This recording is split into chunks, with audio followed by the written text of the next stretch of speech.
Hey everybody, Shaun Hadsall here, the owner of Get Lean in 12 and Stubborn Fat Expert for people over 35 years old. And in today's video, I'm going to do part 2 of my series on the myth that carbs are responsible for obesity and today's most deadly diseases. The fact is, strategically eating more carbs the right way can optimize hormones and help you burn more belly fat. And I proved this in the last video when I used these 4 examples.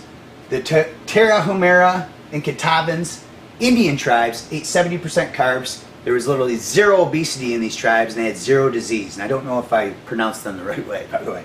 Japan and China are a perfect example. They still eat 50 to 60% carbohydrates till this day, and they have a longer life expectancy and lower obesity rates and lower disease rates than the rest of the world. Then there's the blue zones. These are the areas of the world where they have more people living to be 100 years old than anywhere else, and the majority of them thrive on a high-carb diet.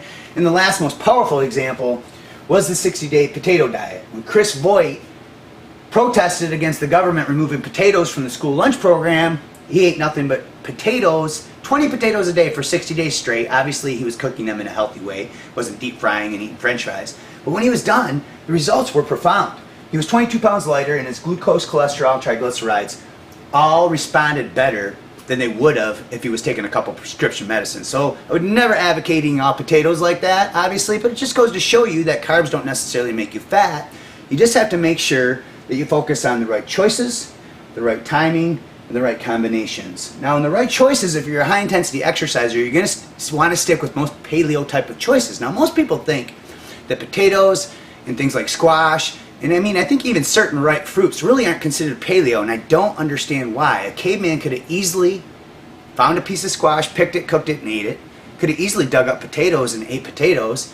And depending on the area of the earth that they're on and what season it is, they could have easily eaten lots of seasonal ripe fruits. So these are the high-carb foods that can help you burn more belly fat.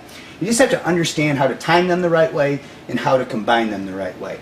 So things like potatoes, sweet potatoes, steel-cut oats, brown rice and white rice if you're a high-intensity exerciser, ripe bananas and ripe fruits. These are the types of high-carb foods that can help you optimize hormones when you eat them, because if you go low-carb all the time, it only takes about a week before you suppress all your critical fat-burning hormones. So by eating carbs and timing them the right way and combining them the right way, you actually reset your body's fat-burning hormones.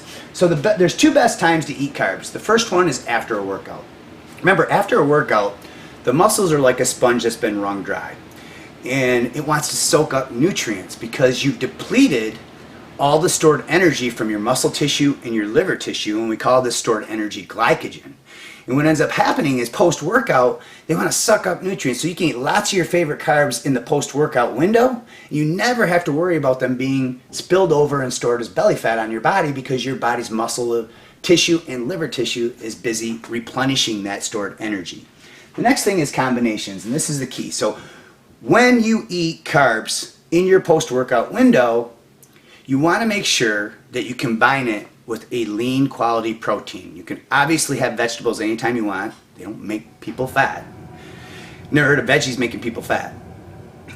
So just make sure that you combine it, because when you eat a carb by itself, it sends a high insulin spike, and when your insulin is elevated, remember, that puts your body into a fat storing environment. So make sure you have some protein with your carbs. And then the second best time to eat carbs, if you work out in the morning on an empty stomach, is the night before, about 2 hours before bed.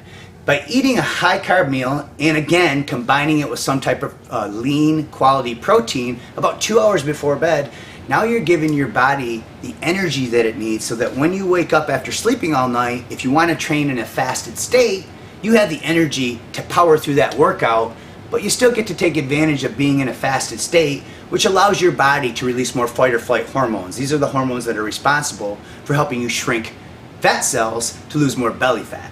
So hopefully this gives you a snapshot on why carbs are not responsible for obesity and today's most deadly diseases. Now you just have to make sure that you're moving right based on your age category. So if you got something out of this video, please do me a favor, click the like button and share it so we can spread the word about why carbs don't make you fat. And then somewhere around this video I put a link that you can click or tap, and you can get instant access to a free report called the Over 40 Stubborn Fat Sequence. And this is a 12-minute protocol specifically designed for the hormonal condition of people over 35 years old. So if you're in your 40s, 50s, or 60s, you're going to want to get your hands on this report, because in 12 short minutes, it will show you how to elevate your metabolic rate for up to 48 hours, how to reactivate your declining fat loss hormones, and how to potentially increase growth hormone 400 to 700%. So thanks for watching this, and keep going strong.